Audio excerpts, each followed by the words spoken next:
Yo tout le monde, c'est Aurel. Aujourd'hui on se retrouve pour le petit guide sur Jufufu qui débarque bientôt sur Zen Zone 0. On va voir un petit peu comment elle fonctionne et évidemment on va checker un petit peu les meilleurs stuff à lui équiper ainsi que ses meilleurs teams. Avant de démarrer la vidéo, n'oubliez pas de vous abonner si ce n'est pas encore fait. Merci à vous pour votre soutien sur Zen Zone 0 et n'oubliez pas aussi le petit pouce bleu si ce guide vous a aidé. Pour rappel, Jufufu c'est un nouveau personnage confusion de type feu. Ne vous inquiétez pas, pour ceux qui ont Lighter, elle peut très bien vous servir aussi, ça va dépendre un petit peu des teams que vous allez jouer. La première chose à savoir, c'est que Jufufu va se battre avec son artefact qu'on va appeler Uwei. Au début du combat, l'artefact va entrer automatiquement sur le terrain, il va attaquer automatiquement aussi, et ce, même si Jufufu est en réserve, ça va nous servir énormément, vous allez voir un petit peu après. Il faut savoir que les attaques d'Uwei sont considérées comme des attaques normales. Jufufu dispose aussi de deux enchaînements différents. Elle a l'enchaînement classique qu'on va utiliser comme avec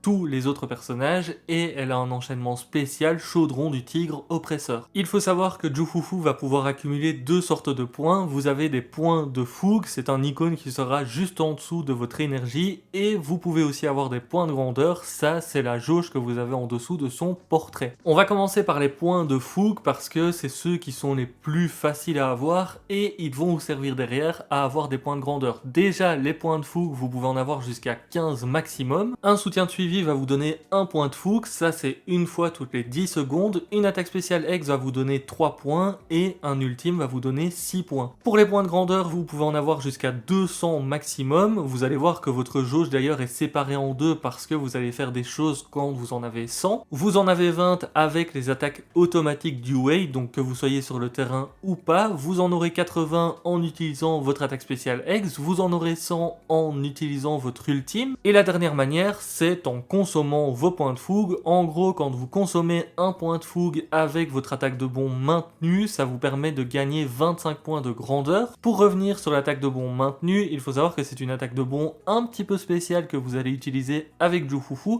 Ça va vous permettre en fait de tournoyer comme une toupie Beyblade et d'attaquer vos ennemis. Ça, c'est en faisant votre attaque de bond et en maintenant votre bouton d'attaque normale. En gros, ça vous permet d'infliger des dégâts aux ennemis en rebondissant sur eux. Vous pouvez évidemment contrôler votre trajectoire avec votre joystick ou bien vos touches de déplacement. Lorsque vous touchez un ennemi avec cette attaque en tournoyant, vous consommez un point de fougue pour transformer les dégâts infligés en dégâts de feu et vous obtenez alors 25 points de grandeur. Vous allez me dire, c'est bien tout ça, mais à quoi est-ce que ça sert d'avoir des points de grandeur? Parce que finalement, votre but, c'est surtout d'avoir ceux-ci, étant donné qu'ils vont vous servir énormément. Ils vont servir à trois choses. La première chose, c'est si vous avez plus de 100 points de grandeur lorsque vous infligez des dégâts de feu en tournoyant, vous allez consommer automatiquement 100 points de grandeur pour déclencher l'enchaînement chaudron du tigre oppresseur. Pour rappel, c'est l'enchaînement spécial de Jufufu. Sachez que lorsque vous changez de personnage, Jufufu va continuer à tournoyer et à foncer vers l'ennemi le plus proche. Sachez que c'est tout à fait cancel swap tout ça. En relâchant votre bouton, ça permet à Jufufu d'arrêter de tournoyer et d'envoyer Uwei attaquer les ennemis. La seconde chose que vous pouvez faire avec vos 100 points de grandeur, c'est lorsque Jufufu n'est pas le personnage contrôlé et que vous disposez de 100 points de grandeur. En gros, lorsque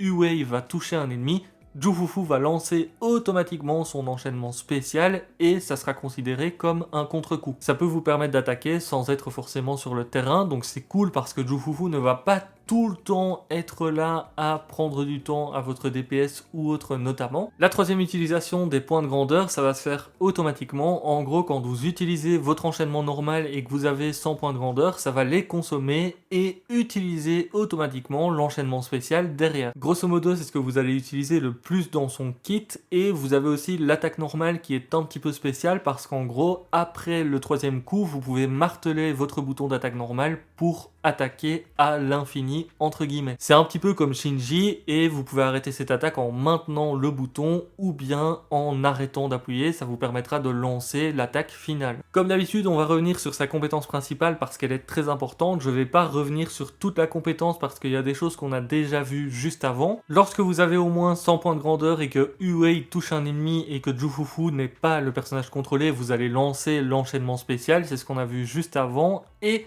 Il faut savoir qu'à l'activation, tous les personnages de l'escouade vont obtenir l'effet Rugissement du Tigre. Ça va vous permettre d'augmenter les dégâts crits de 20%, et si l'attaque initiale de Jufufu est supérieure ou égale à 2800, chaque tranche de 100 d'attaque au-dessus de ce seuil augmente les dégâts crits de 5% supplémentaires jusqu'à une augmentation supplémentaire de 30%. Le top, c'est donc d'avoir 3400 d'attaque sur Jufufu pour en profiter à 100%. Ce n'est pas tout, parce que lorsque Rugissement du Tigre est actif, les dégâts des enchaînements et des ultimes des personnages augmentent respectivement de 20% et 40%. C'est très intéressant avec Ichuan évidemment, mais aussi par exemple avec Evelyn. L'état Rugissement du Tigre dure 30 secondes. Les déclenchements répétés réinitialisent la durée. Lorsque Jufufu est sous l'effet de Rugissement du Tigre, son impact augmente de 50. Ça va vous permettre d'étourdir plus rapidement vos adversaires. Comme d'hab, on va checker sa capacité supplémentaire, puis on parlera de ses stuffs. Lorsqu'un autre personnage de votre escouade est attaquant ou bien rupture, les décibels max de tous les personnages de l'escouade augmentent de 1000. Ne vous inquiétez pas, vous pourrez toujours utiliser votre ultime dès les 3000 décibels, c'est juste que là vous pouvez charger jusqu'à 4000. Lorsqu'un personnage de spécialisation attaque ou bien rupture lance un ultime, il va gagner 300 décibels directement. Ça vous permet en fait d'enchaîner plus rapidement vos ultimes, et ça va être très fort avec notamment Yichuan, vous vous en doutez, mais aussi avec les autres attaquants. Dans tous les cas, avec Jufufu, dites-vous que vous allez surtout utiliser son enchaînement, son ultime et son attaque spéciale X. Pour le reste, ça se fera sans forcément être sur le terrain, c'est un petit peu comme Trigger quand on y pense. Au niveau des compétences à monter maintenant, en priorité, vous avez évidemment la compétence principale qui est la plus importante comme pour tous les personnages. Vous avez ensuite les enchaînements et les ultimes, vous avez les soutiens, l'attaque spéciale X, ensuite l'attaque de base, et on termine par les esquives qui sont beaucoup moins importantes. On va passer aux armes, et vous vous en doutez, son arme signature est sa best in slot dans le sens où elle va lui apporter un petit peu tout ce qu'elle recherche. En tant que stat secondaire, vous allez récupérer 30% d'attaque, c'est bien parce qu'on en recherche énormément avec Jufufu et ça va vous aider à en avoir beaucoup. Pour l'effet passif maintenant, la confusion infligée par les attaques spéciales X, les enchaînements et les ultimes du porteur augmente de 28%. Encore une fois, c'est très bien parce que c'est ce qu'on va faire en priorité avec le personnage. En plus de ça, lorsque le porteur inflige des dégâts de feu avec un enchaînement ou bien un ultime, les dégâts infligés par tous les personnages de l'escouade augmentent de 10% pendant 30 secondes et c'est cumulable jusqu'à 2 fois. La durée de chaque cumul est calculée séparément comme d'habitude et cet effet ne peut être déclenché qu'une seule fois par utilisation de la compétence, sinon ça pourrait être un petit peu fort. Et si jamais vous avez cette arme 2 fois, que vous la jouez sur 2 personnages différents, sachez que l'effet ne sera pas cumulé, ce qui est plutôt logique aussi. Si vous vous posez la question, est-ce qu'il vaut mieux invoquer l'arme de Jufufu ou bien son cinéma 1, ici c'est un petit peu différent des autres personnages du jeu parce que c'est vrai qu'habituellement on conseille plutôt l'arme étant donné que ça apporte vraiment beaucoup. Là, avec Jufufu, son arme est un petit peu moins intéressante dans le sens où vous allez avoir beaucoup d'attaques avec elle, mais comme je vais vous le dire un petit peu après, vous n'êtes pas obligé d'atteindre les 3400 d'attaque pour profiter du personnage à 100%. Ce qui veut dire que l'arme est un petit peu moins importante et surtout avec son cinéma 1, vous allez avoir 12% de TC directement en entrant en combat. Ça peut vous permettre de proc plus rapidement du coup l'effet du 4 pièces et de prendre plus de stats attaque sur le perso. En plus de ça, vous allez gagner directement 100 points de grandeur, ce qui vous permet d'utiliser plus rapidement toutes les capacités du personnage et en contrepartie de stun aussi plus rapidement. Ce n'est pas tout parce que lorsque l'enchaînement de Jufufu touche un ennemi étourdi, le multiplicateur de dégâts d'étourdissement de la cible augmente de 35% pendant 30 secondes. C'est un buff qu'on n'a pas non plus énormément sur le jeu. C'est pour ça qu'il est vraiment très chouette à avoir. Vous allez voir aussi qu'on a pas mal d'alternatives en termes d'armes pour elle. Comme d'habitude, je vais vous donner les autres armes dans l'ordre de la plus intéressante à la moins intéressante. Vous avez Laurier Flamboyant qui est l'arme de rang S signature de Lighter. Elle va vous donner de l'impact en tant que stat secondaire. Ce n'est pas tout parce qu'elle donne une augmentation d'impact avec les soutiens rapides et parfaits. Les attaques normales permettent aussi d'avoir des cumuls qui augmentent les dégâts crits des attaques de glace et de feu des personnages de l'escouade. Évidemment, cette arme-là, c'est surtout si vous jouez avec un DPS feu ou glace, comme ça vous pourrez en profiter à 100%. Vous avez ensuite Engrenage Infernal qui est l'arme de rang S de la bannière permanente, c'est l'arme de Koleda, elle va vous donner de l'impact en tant que stat secondaire et elle augmente la récupération d'énergie du porteur. En plus de ça, quand vous lancez une attaque spéciale X, ça va aussi augmenter votre impact. Le four à vapeur donne de la régène d'énergie et augmente l'impact par rapport à l'énergie que vous avez, ce qui est plutôt sympa aussi. même si ici on est sur une arme de rang A qui va donner un petit peu moins d'attaque. Noyau fossilisé vous donne de l'impact ainsi qu'une augmentation de confusion selon les PV de la cible, c'est plutôt sympa en soi, maintenant ça peut dépendre un petit peu des combats. En termes de disques, vous allez voir qu'on a pas mal de choix, mais ça va surtout dépendre de ce que vous avez en termes de substats, de ce que vous allez jouer comme arme, etc. Pour le 4 pièces, on a un choix qui va être au-dessus des autres, et c'est pour ça que c'est celui que vous devez jouer en priorité. Reine des Cimes, vous vous en doutez, c'est le set qui est arrivé en même temps que Jufufu. Il augmente la confusion des attaques de 6% en 2 pièces, ce qui est déjà très bien. En 4 pièces, lorsque le porteur est un personnage confusion et lance une attaque spéciale X ou bien un enchaînement, les dégâts crit vont augmenter de 15% pour tous les personnages de l'escouade. Et si jamais vous avez un taux crit qui est égal ou supérieur à 50%, les dégâts crit augmentent de 15% supplémentaires pendant 15 secondes, ce qui fait qu'on a quand même une très bonne augmentation. Les déclenchements répétés réinitialisent la durée et les effets passifs du même nom ne se cumulent pas si jamais vous jouez deux personnages qui ont ce même set. En termes de 2 pièces maintenant, vous avez pas mal de choix et ça va dépendre énormément de vos substats. Si jamais vous atteignez déjà une bonne base d'attaque et une bonne base de TC, vous pouvez jouer 10 collisions stellaires qui va vous donner 6% d'impact. Si jamais vous n'arrivez pas à avoir votre attaque et votre TC, vous pouvez choisir Électropivert si il vous manque du TC. Ici ça va vous donner 8% de TC et pour l'attaque vous avez évidemment Punk Hormonal ainsi que Voix Astrale qui vous donne 10% d'attaque. Pour les stats principales maintenant à mettre sur les disques, pour le disque 4 on a de l'attaque pour 100 ou bien du TC. Je vous conseille personnellement de l'attaque pour 100 parce qu'il vous faut moins de TC étant donné que vous en avez déjà dans le core skill. C'est pour ça que l'attaque sera un petit peu plus intéressante à jouer ici. Pour le disque 5, on prend aussi de l'attaque pour 100. Et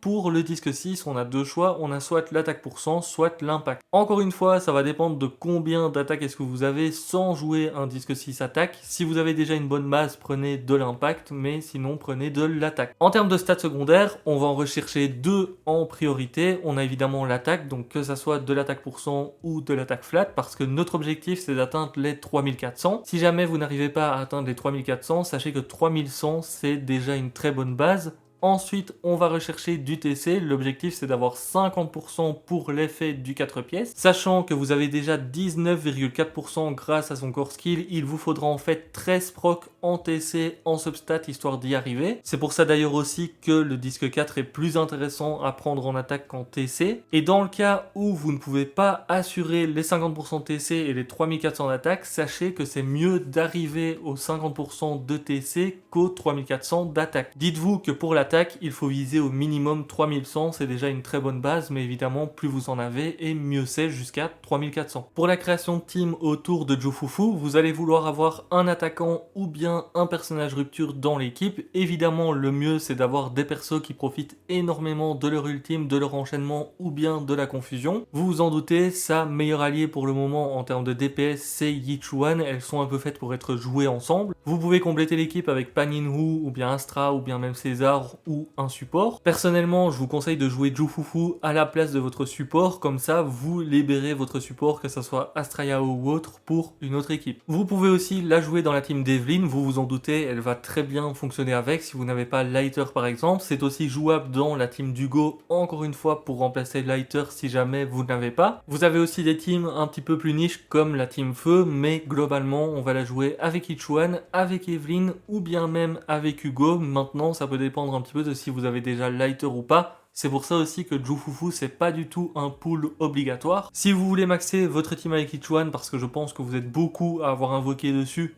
n'hésitez pas, ça peut effectivement la renforcer. N'oubliez pas tout de même que derrière, on a un nouveau support et on le sait, les supports sur les jeux Hoyoverse, c'est vraiment trop fort. C'est pour ça que je vous conseille plutôt d'attendre Yuzua par exemple. Encore une fois, ça peut dépendre de ce que vous jouez comme équipe parce qu'à tout moment, Yuzua ne rentrera pas forcément dans ce que vous jouez. Dans tous les cas, Jufufu reste un très bon personnage confusion si jamais il vous en faut un ou bien si vous voulez jouer la team Yichuan à 100% de ses capacités. Je vous laisse là pour cette vidéo guide. N'oubliez pas le petit pouce bleu comme d'habitude et le petit abonnement si ce n'est pas encore fait. N'hésitez pas si vous avez des questions à les mettre en commentaire. Ciao, ciao!